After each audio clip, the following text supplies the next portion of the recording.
Buenas tardes, esto es Siga Siga en Plataforma de Pensamiento Latinoamericano. Estoy con mi compañero Gustavo Gamboa. Hola, Cecilia. Hola, Gustavo. Y hoy recibimos, a pocos días del 24 de marzo, el Día Nacional de la Memoria por la Verdad y la Justicia, a una histórica militante por los derechos humanos, una militante política, una militante feminista, que ha construido muchas políticas públicas de derechos en nuestra provincia, Alicia Gutiérrez. Hola, Alicia, ¿cómo estás? Hola, ¿cómo estás, tal, Cecilia? Alicia? ¿Cómo estás, Gustavo? Aquí, Gracias por invitarme. Alicia, nos encontramos en esta semana cercanos al 24 de marzo y con un escenario de un nuevo gobierno negacionista, digamos, con una posibilidad de destruir todo lo que se venía construyendo en los 40 años de democracia. Me parece que no tiene ningún límite y vienen por la destrucción de las políticas públicas de derechos humanos y yo creo que va a ser complicado esto y que es muy necesaria que la población pueda concurrir a la marcha masivamente para conseguir más músculo para esta resistencia que se viene dando en distintos lugares y en distintos espacios de la sociedad. ¿Vos cómo ves este momento ante este nuevo gobierno y en 40 años de la democracia? ¿Qué sentís? Bueno, la verdad que es un momento, es casi obvio decirlo, que es un momento muy difícil, pero no imposible de transitar. Nosotros hemos transitado en dictadura, con persecuciones, con secuestros de niños, niñas, esto mismo que están negando estos integrantes de este gobierno y los partidos que integran La Libertad Avanza, niegan todo eso, que haya existido eso. Y encima una vicepresidenta que defiende a los terroristas de Estado. Sí, es un poquito más que negarlo ella, ¿no? Sí, no, ella reivindica la dictadura y reivindica a los terroristas de Estado. Y tenemos alguna sospecha de que este 24 de marzo, así como el 8 de marzo, salieron bajaron los cuadros del Salón de las Mujeres, donde había una pluralidad de mujeres que significaban luchas de las mujeres argentinas y del Río de la Plata por la libertad, de que quieran hacer alguna de estas cosas, como subir los cuadros, liberar a los genocidas, que es lo que le están pidiendo los genocidas desde hace largo tiempo a Victoria Villarruel, ¿no? Sí, bueno, la mirada al gobierno nacional que tenemos la mayoría de los militantes del campo nacional y popular, más o menos hay una coincidencia de que es un gobierno neoliberal clásico y más profundo todavía porque nunca nos habíamos imaginado que iba a poder llegar tan rápido a hacer estas transformaciones de derecha, ¿no? No, perdón, que podía llegar al gobierno. Bueno, sí, Nunca claro. nos imaginamos eso. Creo que a ninguno de nosotros, ni en la peor de las ideas se nos hubiera ocurrido No, que si era un iban a billete de llegar lotería, nadie por la el pegaba, voto sí, sí. popular y No, con esa cantidad de votos, ¿no? También fue por errores, me parece. Por supuesto, del campo sin nacional y lugar a dudas. Pero ahí te quería plantear el correlato con el gobierno provincial y sobre todo con el gobierno provincial de Puyaro y también sobre la mirada del gobierno municipal, ¿no? de Pablo Hafkin, que están dentro de un colectivo de Juntos por el Cambio, que parece en un determinado momento que se acerca a La Libertad Avanza, bastante, ¿no? Para mi gusto.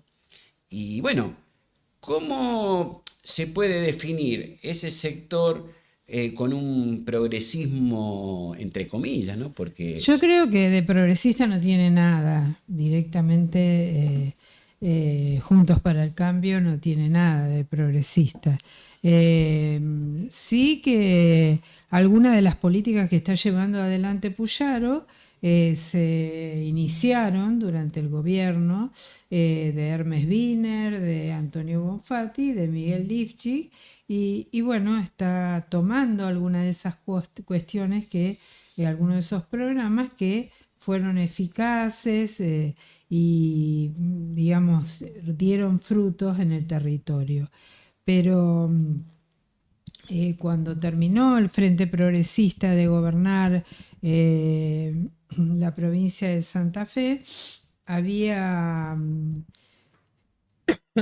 faltaba la maduración de muchísimas políticas. Te doy un ejemplo, las políticas de salud, que en Rosario estuvieron siempre muy desarrolladas, pero llevaban años, mientras que en el resto de la provincia era incipiente. Y entonces eso hoy se ve. Nunca pudimos bajar la ley, pero no lo pudimos no solo por el Partido Justicialista, sino también por los radicales. La ley Sanco, por ejemplo, que interfiere para que haya un sistema único de salud que garantice la igualdad y todo, y este gobierno nacional precisamente lo que quiere no es garantizar la igualdad, está suprimiendo, por ejemplo, no lo ha hecho todavía porque No tuvo tiempo. no tuvo tiempo lo del calendario nacional de vacunación, que es el más desarrollado de América Latina. Y no sé si de algunos países europeos también, comparando. y da vuelta ahora con el dengue, no sabe cómo gambetear el gobierno nacional. Sí, no sabe, y entonces la culpa la tiene Cristina, la culpa la tiene Alberto, digamos, no hay una coherencia y tienen encima un vocero que desconoce todo y cree que puede hablar de cualquier tema. Ayer yo me reía porque lo escuchaba Daniel Goyán, que fue ministro de Salud de la Nación, hablar, y no todos sabemos que el dengue no es una cosa, el dengue es una enfermedad transmisible por el mosquito que está desarrollada en toda América desde hace años, desde el norte, y fue bajando, pero hay vacuna hoy, pero por ejemplo no es aconsejable la vacunación para los mayores de 60 años. Y eso lo desconocemos porque el gobierno no ha hecho. Recién la semana próxima citó a los... Bueno, el ministro no se lo conoce. Por eso, recién citaron a los ministros de las provincias a 100 días. 100 días. No hay campaña pública, no hay un concepto de salud pública, evidentemente es lo que se está destruyendo, ¿no? Como el rol del Estado en el cuidado general. Ahora, esto que vos traías, Alicia, de cierta continuidad en algunos programas sociales del gobierno de Puyaro, retomando algunos programas de los gobiernos del Frente Progresista que tienen que ver con el Plan Abre, con programa Vuelvo a Estudiar, con algunos programas que empezaron a por lo menos a poner sobre la mesa la cuestión de una intervención multifocal en los barrios más pobres, que bueno, el plan Abre fue justamente eso, en el gobierno de Antonio Bonfatti, cuando se desata la crisis de seguridad en el 2014, se empieza a mover estas perspectivas de estas políticas públicas. Ahora, ¿cómo queda el gobierno de Puyaro en este momento cuando Macri vuelve a asumir la presidencia del PRO, y el PRO en la provincia de Santa Fe deja de ser,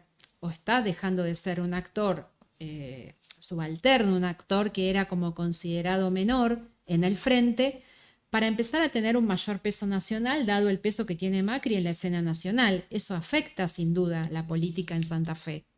Y afecta también el enfoque de las políticas públicas. Entonces ese tironeo por qué queda de este frente progresista como políticas progresistas y cuánto en realidad eso es casi como una sombra del pasado más que un presente que puede sostenerse. Son títulos, para mí hasta el momento el Plan Abre, todo eso es un título.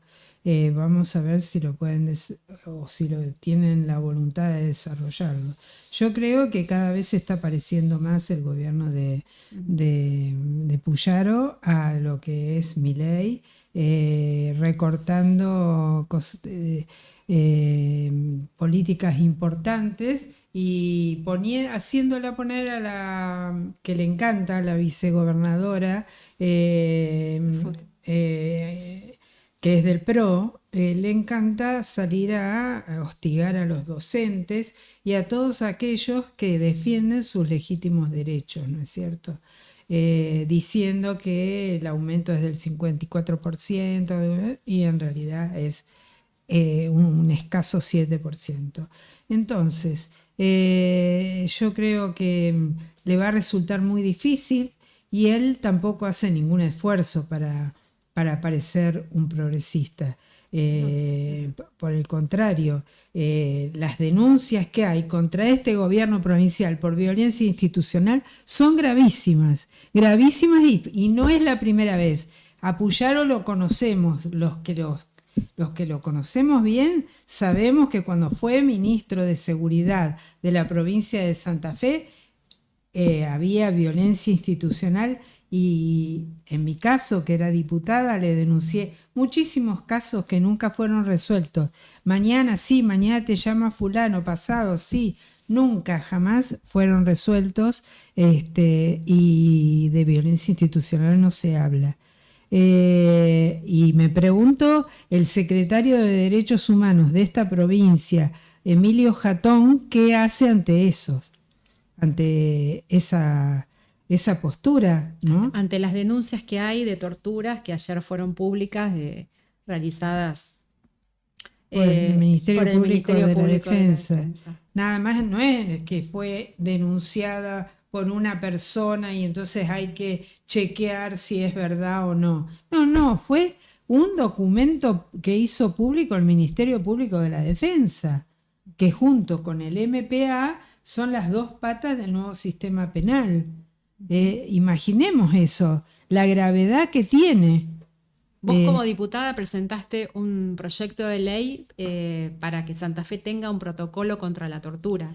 Claro, porque a nivel nacional en la época de Nilda Garré se aprobó el mecanismo, un protocolo del mecanismo contra la tortura, donde, bueno, la primer premisa es no torturar, ¿no es cierto?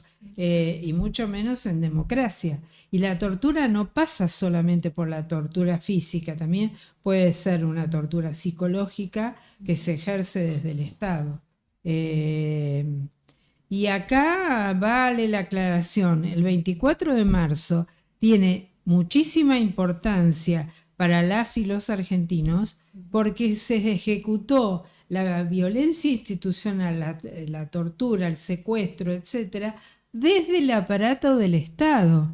No es lo mismo que un individuo cualquiera secuestre a alguien, es grave para quien es secuestrado, pero mucho más grave es cuando es el Estado quien debe defender a los ciudadanos, quien secuestra, tortura y mata.